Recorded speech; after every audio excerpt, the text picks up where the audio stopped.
कई लोग बोलते रहते हैं मैं झूठ नहीं बोलता, मैं सदा सत्य बोलता हूँ। इस प्रकार के वचन बोलते रहते हैं, लेकिन जब आप उनके जीवन में उतर करके देखोगे, झांक करके देखोगे, तो आपको झूठ ही झूठ मिलेगा।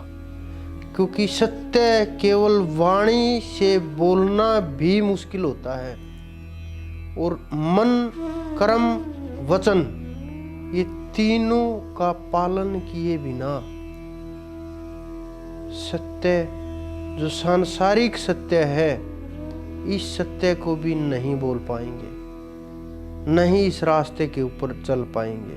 हम इस झूठ की दलदल के अंदर, इस झूठ के सागर के अंदर, इस संसार के अंदर हम अपने आप को तो खुश कर लेते हैं कि मैंने उसको इस प्रकार से अपनी ओर आकर्षित कर लिया, या झूठ बोल करके अपना कोई छोटा मोटा काम निकाल लिया, या झूठ बोल करके कोई इसी प्रकार की हरकत कर दी कि मैंने उसका मजाक बना दिया समाज में, या अपने आप को तो ये खुश कर लेते हैं कि मैंने कि इस प्रकार से कि 2 झूठ बोले थे, अपना काम निकल गया। मेरे पास एक उदाहरण, उसने कि गेहूं बेच दिए थे, गेहूं का तब भाव मंडी का कुछ कम था जब उन्होंने बेचे।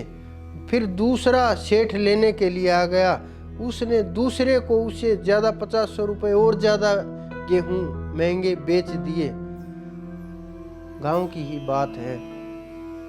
तो उसने कहा, अरे तूने तो उसके साथ जुबान की थी। उन्होंने कहा, ऐसी जुबान का मैं क्या करूँगा जो नुकसान करवा दे।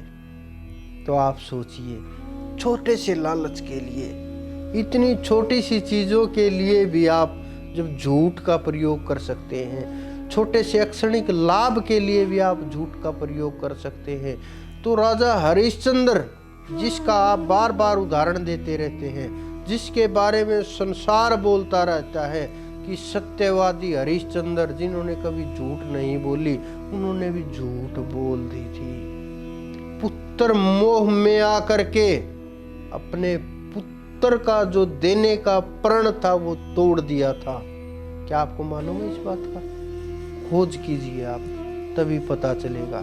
तो सत्य का मार्ग इतना आसान नहीं है जितना आपने मान लिया।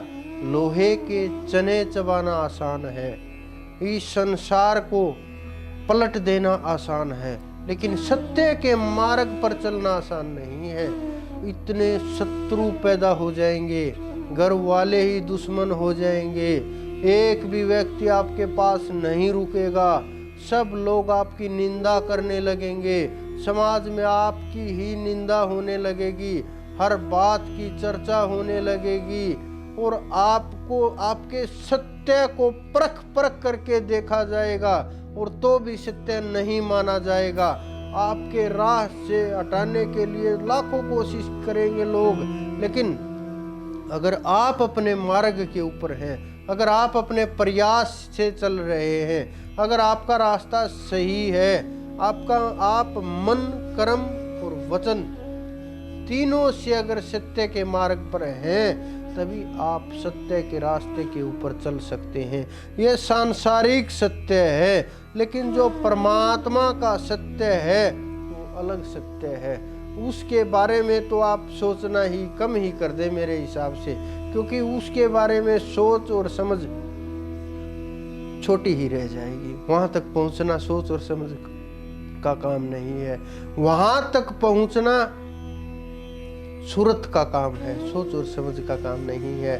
तो आप जितनी भी कोशिश करें, चाहे एक कदम चलें, लेकिन सत्य का प्रयास करें। ऊपर जब चढ़ाई शुरू होती है, जब दरबार में गिनती होने लगती है, ये पैसे काम नहीं आएंगे, धर्म काम आएगा आपके, ये सांसारिक वस्तुएं काम नहीं आएंगी, सत्य काम आएगा आप लोगों के। आप सत्य के मार्ग पर चलने का प्रयास कीजिए, सत्य से भागिए मत, सत्य का सामना कीजिए और सत्य का अनुभव कीजिए। चाहे आप गलत हो चाहे सही हो, सत्य को स्वीकार करना सीखिए। तो जब आप सत्य के अंदर उतरेंगे, सत्य को स्वीकार करना सीखेंगे, तब आपको एहसास होगा, आपका आत्म बल भी बढ़ जाएगा, आपका बौद्धिक बल भी बढ़ जाएगा, आपकी धर्म की ताकत भी बढ़ जाएगी, ज्ञान की ओर भी बढ़ने लगोगे। तो आप सत्य के मार्ग पर चलने का जितना कोशिश हो सकती है, जितना प्रयास हो सकता है, उतना कीजिए। और इस असत्य की दलदल में जो गोते लगा रहे हैं, इस असत्य के सागर में जो गोते लगा रहे हैं, इससे बाहर निकलने का प्रयास कीजिए। नहीं तो ये दलदल आपको धीरे धीरे धीरे धीरे समाप्त कर देगी और आप एक दिन चले जाओगे। आपके पास न बोलने के लिए कुछ होगा, न आपके पास। इस संसार में बहुत से लोग हैं सत्य के मार्ग पर चले गए, लेकिन सत्य के मार्ग पर चलने वाले वो इतिहास रचते।